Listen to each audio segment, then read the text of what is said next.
Tell the story of Agenebode, the woman who thought she could steal from the market without the ancestors seeing. But the wind whispered her name, and the trees carried her secret.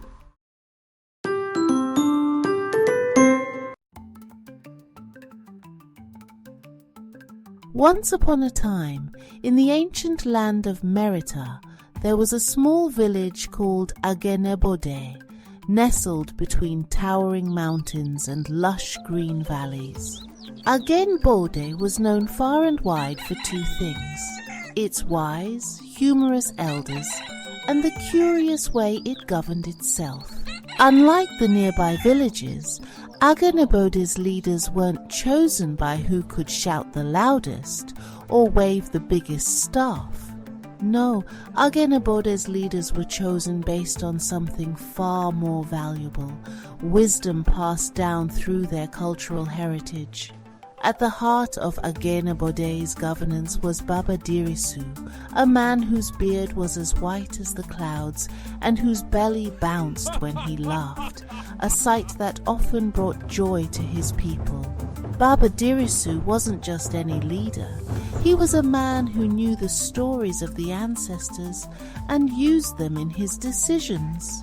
And let's not forget his deputy, Nana Iyesomi, a sharp-tongued woman with the wisdom of 1,000 griots and the humor of a mischievous monkey. One day, a delegation from a far-off country arrived in Agenebode. They came dressed in suits and shiny shoes, their noses in the air, talking about modern governance, efficiency, and international best practices. They were from a country known for its strict rules and lack of fun. Let's call them the serious ones. The serious ones, upon arrival, demanded to see Baba Dirisu. We've heard about your village's unique way of governance, and we'd like to, assess it. Baba Dirisu welcomed them warmly. Welcome. Please sit. You're just in time for the yam festival. You must have some pounded yam before we begin. The serious ones looked rather concerned at the sight of the large mortar and pestle pounding away. No, thank you. We are here to discuss governance. We've heard your methods are unconventional. Nana Iyesomi couldn't help herself and chimed in. Unconventional. My dear, in Agenebode, governance is not a business transaction, it's a dance. Sometimes it's slow, sometimes fast, but always to the rhythm of the ancestors. The delegation looked baffled. A dance? Baba Dirisu chuckled. Let me tell you a story. Long ago, when the gods first created the world, they gave us the wisdom of the land.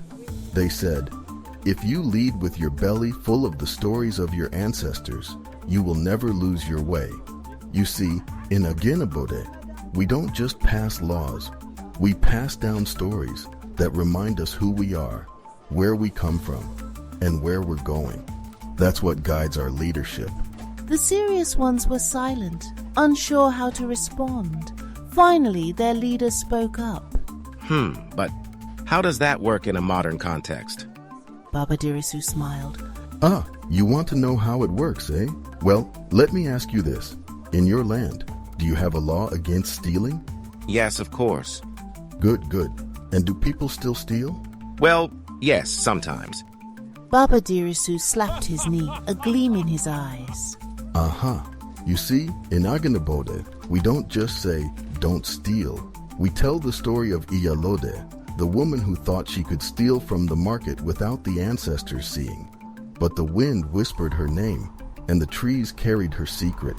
In the end, it wasn't the punishment that made her change. It was the shame of knowing her actions disrespected her ancestors. Nana Iyesomi leaned in.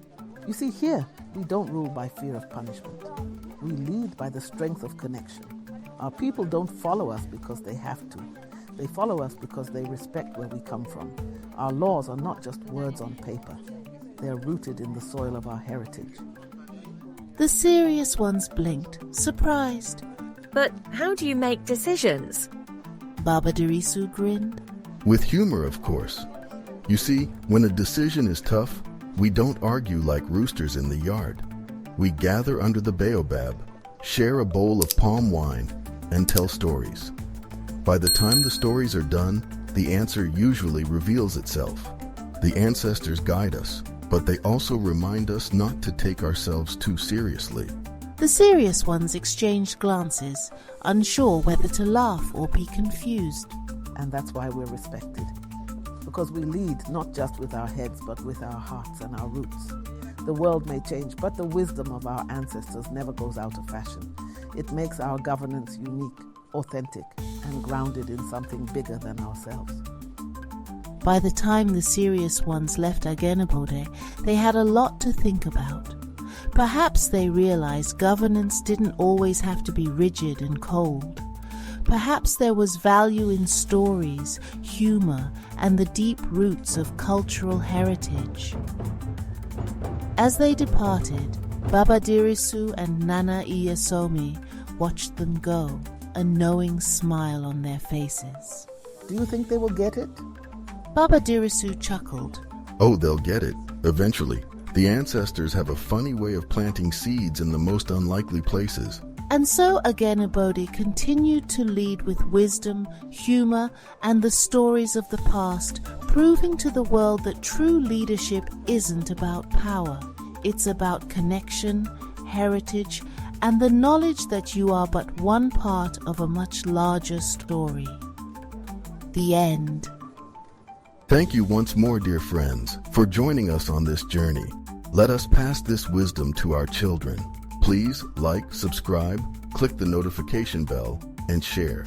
Together, let us nurture Meritah wisdom and support its mission in creating African Indigenous education resources for all families.